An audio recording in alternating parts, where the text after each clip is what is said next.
Panglima Ribut, Dayak ditipu sejarah kemerdekaan Malaysia.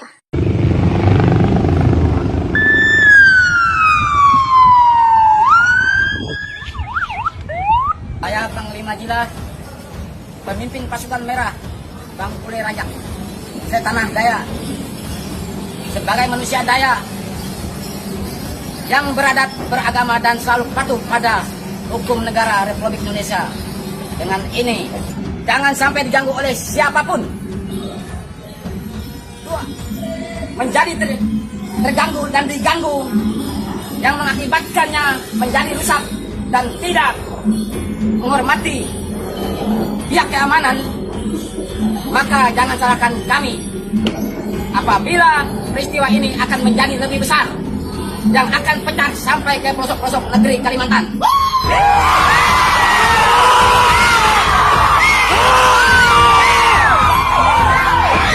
Demikian untuk menjadi perhatian semua pihak.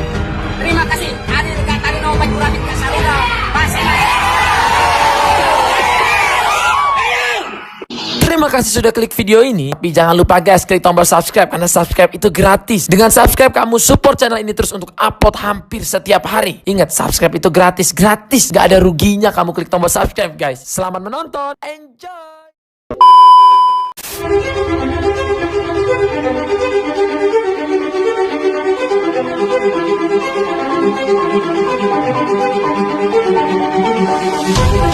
Komunitas masyarakat suku Dayak di negara bagian Sarawak mengklaim mereka ditipu sejarah kemerdekaan Federasi Malaysia. Itulah sebab setiap tanggal 31 Agustus tiap tahun sebagai hari kemerdekaan Federasi Malaysia tidak disambut antusias. Khususnya lewat komunitas suku Dayak di negara bagian Sarawak, kata John Peter Jaban atau Panglima Ribut, pemuka suku Dayak Iban di Kuching, Sarawak pada Selasa.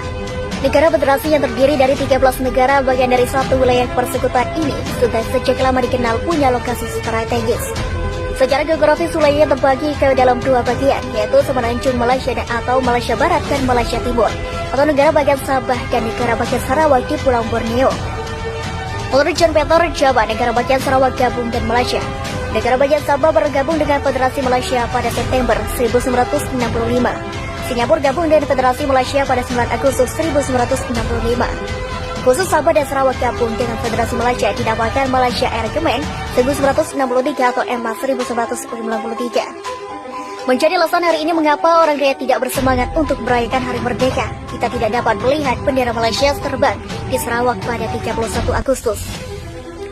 Dikatakan Peter John Jaban, masyarakat suku Dayak di Sarawak selalu berpihak dan nampaknya orangnya tidak kelihatan oleh pemimpin di tanah Melayu sejak Malaysia dibentuk. Inilah sebagian daripada sebab mengapa orang Dayak di Sarawak tidak berminat lagi untuk menjadi sebagian daripada Malaysia. Oleh karena itu meminta orang Dayak di Sarawak menghormati setiap tanggal sebagai hari kemerdekaan Malaysia di Sarawak nampaknya tidak berkenaan. Warga Sarawak yakin pada hakikatnya bahwa kemerdekaan pada itu untuk meminta saya merayakan hari kemerdekaan seolah-olah merupakan hari merdeka. Sarawak nampaknya menipu orang Dayak. Peter John Jaban mengatakan Gubernur Sarawak ketiga dan terakhir Alexander Wendell meninggalkan negeri itu sehari sebelum persekutuan dibentuk. Ketua Menteri tidak dilakukan kesalahan ketika dia menyalahkan sebagai hari kemerdekaan Sarawak. Peter mulai, inilah warisan Ketua Menteri Sarawak Datuk Adena Satem bagi orang Dayak untuk terus berusaha dalam merealisasikan hasrat Sarawak yang membara karena negara diberi pemerintahan sendiri dan otonomi. Peter John Jaban mengatakan adalah hari ketika tanah Melayu mendapat kemerdekaan. Sarawak dan Sabah secara teknikal masih berada di bawah pemerintahan Inggris pada hari itu. Oleh itu meminta orang-orang dari negara-negara Borneo untuk merayakan kemerdekaan atau hari merdeka nampaknya tidak tepat. Tidak ada Malaysia sebelum tahun 1963. Mungkin lebih penting bagi rasa rakyat Sarawak untuk menyambut Hari Malaysia pada 16 September. Sebelum memutuskan bergabung dengan Federasi Malaysia, delegasi dari Sarawak dan Sabah membuat perjanjian perdalatan nilai yang dinamakan Malaysia Agreement. Di antaranya Sabah dan Sarawak merupakan sebuah negara bagian dengan otonomi khusus, di mana penghasilan royalti sumber daya alam terutama minyak dan gas bumi adalah persen tertentu yang harus dikembalikan lagi untuk kesejahteraan rakyat di kedua negara bagian. Diungkapkan Peter John Jaban, jika masalah ini dibiarkan berlarut-larut akan menjadi pemicu konflik potensial di Sarawak. Karena tidak semua orang Dayak mau memeluk agama Islam. Singapura kemudian diusir oleh Malaysia menjadi negara merdeka. Persatuan Malaya didirikan oleh Bris Malaya dan terdiri dari negara Federasi Malaysia Barat, Selangor, Negeri Sembilan, Pahang, negara-negara Melayu tak bersekutu di Kedah, Perlis, Kelantan, dan Terengganu, Johor, dan permukiman Selat Panang dan Melaka. Komite 7 merupakan penerus Komite Informasi dari wilayah tanpa pemerintahan sendiri sebelumnya, berharap untuk mempercepat kemajuan dekolonisasi. Majelis Umum telah mengadopsi pada tahun 1960 Resolusi 1514, juga dikenal sebagai Deklarasi Pemberian Kemerdekaan kepada negara-negara dan rakyat kolonial.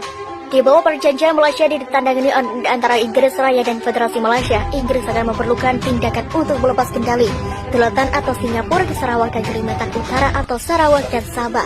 Masalah penentuan nasib sendiri sehubungan dengan masyarakat Kalimantan Utara, Sarawak, dan Singapura membentuk landasan tentang lain untuk membentukkan Federasi Malaysia. Dalam semangat untuk memastikan bahwa deklarasi dilakukan sesuai dengan keinginan masyarakat di Sabah dan Sarawak, lebih banyak pembatalan terjadi sampai PAP memiliki prioritas hanya 1 kursi di majelis.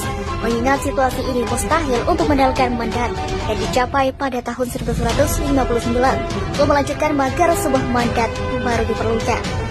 Untuk menghilangkan kekhawatiran ini, sejumlah ketentuan khusus Singapura dimasukkan dalam perjanjian, sementara Brunei mengirim delegasi untuk mendatangi perjanjian Malaysia. Pemerintah Kelantan berpendapat perjanjian Malaysia dan Undang-Undang Malaysia tidak mengingat Kelantan, bahwa perubahan yang diusulkan memerlukan persetujuan dan masing-masing negara bagian Federasi Malaysia. Begitulah ungkapnya. Gugatan ditolak James Thomas, Hakim Agung saat itu, yang memutuskan bahwa konstitusi tidak dilanggar selama pembahasan dan pembuatan undang-undang di Malaysia. Sebanyak 400 pasukan tradisional suku Dayak yang berada di Provinsi Kalimantan Tengah menyatakan siap untuk diterjunkan untuk membantu TNI bila terjadi perang melawan Malaysia.